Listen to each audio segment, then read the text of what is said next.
വീട്ടിലും പണ്ട് ഇത് തന്നെയായിരുന്നു. ഇവരുടെ ക്വാളിറ്റിയും പാക്കിങ്ങും ടേസ്റ്റും ഒക്കെ അടിപൊളിയല്ലേ.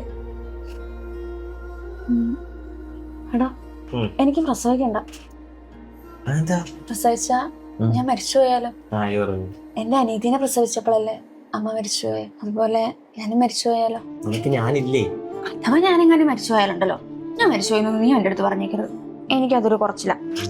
അവൻ അമ്മേനെ ചോദിച്ചാൽ നീ അവനോട് പറയണം, അമ്മ കാറ്റായിട്ടും മഴയായിട്ടും പിന്നെ ചിത്രശലഭമായിട്ടും വരുന്നത്. എടി നീന്ന് പറഞ്ഞ പോലെയൊന്നും അല്ല. പിള്ളേരടുത്തേ കള്ളം പറഞ്ഞൊന്നും പിടിച്ചിരിക്കാൻ പറ്റുന്നില്ല. ഒറ്റയ്ക്കിരുന്നോ? അപ്പാ മേലാരാ? അമ്മയാണോ? അപ്പാ അപ്പാ അമ്മ മരിച്ചതെന്നൊക്കെ എനിക്കറിയാം. ഇങ്ങനെ കള്ളം പറയുന്നത് എന്തിനാ? എനിക്ക് സങ്കടം വരും അപ്പ ഇങ്ങനെ ഒറ്റയ്ക്കിരുന്ന് സങ്കടപ്പെടുന്നത് എന്തിനാ?